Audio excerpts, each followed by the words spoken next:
Good morning, students. First of all, I would like to congratulate you all for promoting a new class. Student, this is your board year and you have to work very hard to achieve good result. आपको क्या करना है कि जो कुछ notes में ये आपको पढ़ाऊंगी प्रोवाइड करूंगी उनको आपको कॉपी में नोट डाउन करते जाना है। ठीक है, तो I am taking chapter number 8 from economics, which is consumer rights and legal awareness. तो सबसे पहले मैं आपको इस चैप्टर के बारे में बताना चाहूंगी कि इस चैप्टर में हम लोग क्या पढ़ेंगे।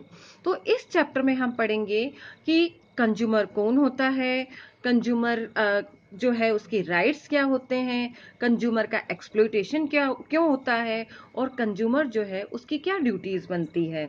तो उस पूरे इस सब के बारे में हम इस चैप्टर में पढ़ने वाले हैं। तो सबसे पहले हम देखेंगे कि हु इज कंज्यूमर, कि कंज्यूमर कौन है।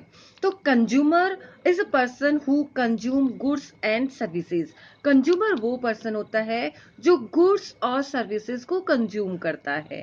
Consumer is a person one who purchase goods and services in exchange of cost. एक पर्टिकुलर कॉस्ट पे करने के बाद जो है वो कोई भी प्रोडक्ट खरीदता है या फिर वो कोई भी सर्विसेज जो है उनको यूज करता है। तो कुल टोटली हम ये कह सकते हैं कि कंज्यूमर जो है वो दो तरह के होते हैं।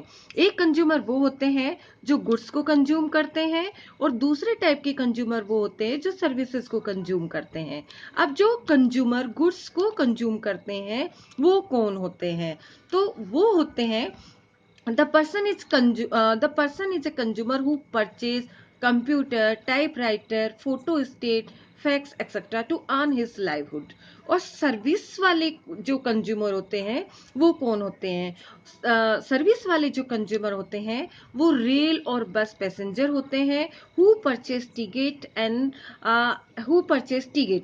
the patient who pay medical fees and the student in school and college who pay tuition fees are the service type of consumer। अब हमारी जो गवर्नमेंट है उसने एक एक्ट पास किया हुआ है जो act of consumer act of 1986 के नाम से जाना जाता है और उसके अकॉर्डिंग उसने जो है कंज्यूमर को डिफाइन करने की कोशिश की है। तो according to consumer act of 1986, who is consumer? तो a consumer is he paid for goods and services, जो कि गुड्स और सर्विसेज के लिए पर्टिकुलर अमाउंट पे करता है। He made part of payment, यानी कुछ पार्ट वो जो है वो प्रोवाइड कर देता है और कुछ पार्ट ऑफ पेमेंट जो है वो फ्यूचर में प्रोवाइड करता है। और ही promise to make payment on due date, और कंज्यूमर वो भी होता है जो कि एक ड्यू डेट तक जो है वो पेमेंट को प्रोवाइड करने का प्रॉमिस करता है। जैसे कि मंथ के लास्ट डेट हो सकती है, 6 मंथ हो सकते हैं, 1 मंथ हो सकते हैं, इस तरह से जो है वो अपना पेमेंट पे करने का प्रॉमिस करता है। और कंज्यूमर एक्ट के अकॉर्डिंग ही दो टाइप के कंज्यूमर माने गए हैं, जो मैंने आपको पहले भी बताया है कि कंज्यूमर ऑफ गुड्स, यानी जो कि गुड्स को कंज्यूम करता है, और दूसरा टाइप का जो कंज्यूमर होता है जो सर्विसेज को कंज्यूम करने का काम करता है। कंज्यूमर ऑफ गुड यानी कि जो कंप्यूटर, फैक्स, टाइपराइटर परचेज करता है, और कंज्यूमर ऑफ सर्विस जो कि रेलवे से, हॉस्पिटल से, स्कूल से सर्विसेज लेने का काम करता है। अब जो हमारी बुक जो है उसने कंज्यूमर को as a person, as a firm, as a company के रूप में भी देखने की कोशिश की है। तो उसके अकॉर्डिंग अब पर्सन कौन है? क्वेश्चन उठता है कि पर्सन कौन है, यानी कि एक कंपनी कौन है, एक फर्म कौन है। तो उसमें है कि अ रजिस्टर्ड और नॉन रजिस्टर्ड, यानी एक कंपनी हुई, एक फर्म होता है, उसको रजिस्टर किया जाता है, गवर्नमेंट के थ्रू उसको रजिस्टर किया जाता है। और कुछ ऐसी फर्म्स भी होती है जो गवर्नमेंट के थ्रू रजिस्टर्ड नहीं होती है लेकिन फिर भी वो अपना वर्क जो है वो प्रोवाइड करती है, यानी प्राइवेट तरीके से वर्क को प्रोवाइड करती है। उसके बाद जॉइंट हिंदू फैमिली, यानी कि ग्रुप ऑफ फैमिलीज होती है जो कि बिजनेस का, फर्म चलाने का काम करती है।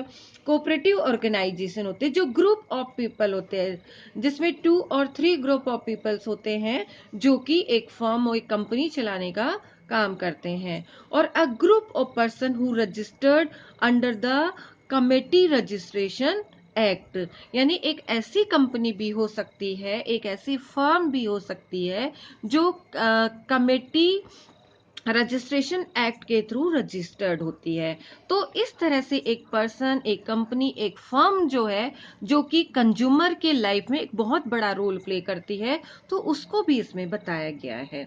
अब हम ये जानने की कोशिश करेंगे कि आखिर में कंज्यूमर एक्सप्लॉयटेशन क्या होता है और कंज्यूमर का एक्सप्लॉयटेशन क्यों होता है। तो कंज्यूमर एक्सप्लॉयटेशन, पहले हम इसकी डिफाइन देखेंगे। तो a process in which the consumer is being exploited और be looted about any product by the producer और seller at last causing harm, चाहे वो मेंटली हो, चाहे वो फिजिकली हो या इकोनॉमिकली हो। यानी कंज्यूमर जो है उसका एक्सप्लॉयटेशन होता है, उसको लूटा जाता है सेलर के थ्रू। उसकी वजह से उसको मेंटली हार्म हो सकता है, फिजिकली यानी उसके फिजिकली किसी तरह से उसको हार्म हो सकता है, और इकोनॉमिकली जो है वो हार्म उसको किसी तरह का हार्म हो सकता है। तो इस तरह से हम देखते हैं कि कंज्यूमर जो है वो उसका एक्सप्लॉयटेशन होता है। अब हम रीजन जानने की कोशिश करेंगे कि कंज्यूमर जो है उसका एक्सप्लॉयटेशन क्यों होता है। तो सबसे पहले कंज्यूमर जो है उसका एक्सप्लॉयटेशन जो है होने का एक सबसे बड़ा रीजन है, वो है परचेजिंग अ गुड और services without paying attention of quality and quantity. यानी हमारी सबसे बड़ी, हम खुद एक कंज्यूमर है और हमारी सबसे बड़ी प्रॉब्लम क्या होती है कि हम लोग विदाउट पेइंग अटेंशन कोई भी प्रोडक्ट जो है उसको परचेज करके लेके आ जाते हैं। हम उसकी मैन्युफैक्चरिंग डेट नहीं देखते, हम उसका बैच नंबर नहीं देखते, हम उसकी क्वालिटी को भी चेक नहीं करते। कई बार तो हम लोग चीप प्रोडक्ट यानी सस्ता प्रोडक्ट समझ करके भी उसको परचेज करके लेके आ जाते हैं। तो ये हमारा सबसे पहला रीजन बनता है जिसकी वजह से हमारा यानी एक कंज्यूमर जो है उसका एक्सप्लॉयटेशन होता है। दूसरा, not selecting the right goods, यानी कंज्यूमर जो है कई बार अच्छी तरीके से प्रोडक्ट को सेलेक्ट नहीं कर पाता है। Lack of return and unreturn information, कई बार कंज्यूमर जो है उसके ऊपर जो भी प्रोडक्ट परचेज करके लाता है उसकी रिटर्न और अनरिटर्न इंफॉर्मेशन पे अवेयर नहीं होता है, वो उस पर ध्यान नहीं देता है, तो उसकी वजह से भी उसका एक्सप्लॉयटेशन होता है। जैसे कि प्रोडक्ट के ऊपर लिखा होता है, डेट ऑफ मैन्युफैक्चरिंग लिखी होती है, बैच नंबर होता है, एड्रेस होता है, वेजिटेरियन है, नॉन वेजिटेरियन है, ये सारी चीजें लिखी होती है, लेकिन वो प्रॉपर तरीके से उस पर ध्यान नहीं देता है। नेक्स्ट हमारा जो रीजन है एक्सप्लॉयटेशन का यानी कंज्यूमर के एक्सप्लॉयटेशन का, तो वो बिलीफ ऑन एडवर्टाइजमेंट। हम लोग देखते हैं कि बहुत सारे एडवर्टाइजमेंट जो है वो हमें अट्रैक्ट करते हैं और हम प्रोडक्ट को परचेज करके ले आते हैं। हमें बहुत अच्छे अच्छे ऐड दिखाए जाते हैं कि रातों रात जो है हमारे बाल लंबे हो जाएंगे शैम्पू यूज करने से, फला क्रीम लगाने से हमारा कलर फेयर हो जाएगा, हमारे टीथ शाइन करने लग जाएंगे, और हम जो है वो प्रोडक्ट परचेज करके ले आते हैं। तो ये भी एक बहुत बड़ा रीजन है क्योंकि प्रोडक्ट एडवर्टाइज के अकॉर्डिंग जो है वो प्रॉपर तरीके के नहीं होते हैं। उसके बाद नेक्स्ट रीजन जो है वो इलिटरेट कंज्यूमर, यानी हमारे यहाँ पे इलिटरेसी बहुत ज्यादा है।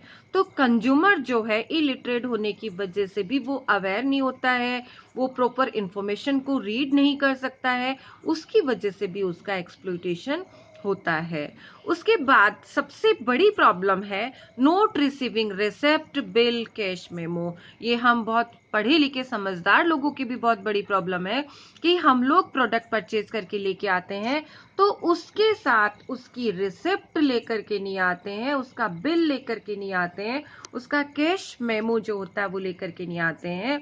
और रिजल्ट ये निकलता है कि जब हमारा एक्सप्लॉयटेशन हो जाता है तो हमारे पास कोई प्रूफ नहीं रहता है। तो it is the main reason for exploitation. Next is a consumer not complaining, यानी मोस्ट ऑफ कंज्यूमर जो है वो कंप्लेन ही नहीं करते हैं। We have to purchase faulty product but we don't want to complain, हम सोचते हैं कि कौन जो है इतने लफड़ों में पचड़ों में पड़ेगा, और हम उसके अगेंस्ट कंप्लेन नहीं करते हैं। उसके बाद next, lack of hearing complaint, हमारे यहाँ पे कोई प्रॉपर ऑर्गेनाइजेशन भी बना हुआ नहीं है जो कि इसको प्रॉपर तरीके से सुन सके। उसके बाद नेक्स्ट है अनऑर्गेनाइज कंज्यूमर, यानी कंज्यूमर जो है उनमें यूनिटी नहीं है, वो ऑर्गेनाइज्ड नहीं है, उसकी वजह से भी कंज्यूमर का एक्सप्लॉइटेशन होता है। फिर है इन्फ्लुएंस ऑफ कैपिटलिस्ट, कैपिटलिस्ट यानी कि जो जो मनी माइंडेड लोग होते हैं उनके इन्फ्लुएंस में हम लोग बहुत हो जाते हैं, और हम किसी भी तरह की कंप्लेन नहीं कर सकते हैं। तो आज जो है हम इतना ही टॉपिक लेते हैं, कल हम इसके आगे देखेंगे कि कंज्यूमर जो है वो किस तरीके से, यानी हम अगले टॉपिक में देखेंगे कि वे क्या है या टाइप्स क्या है जिससे कंज्यूमर का एक्सप्लॉइटेशन होता है, उसके राइट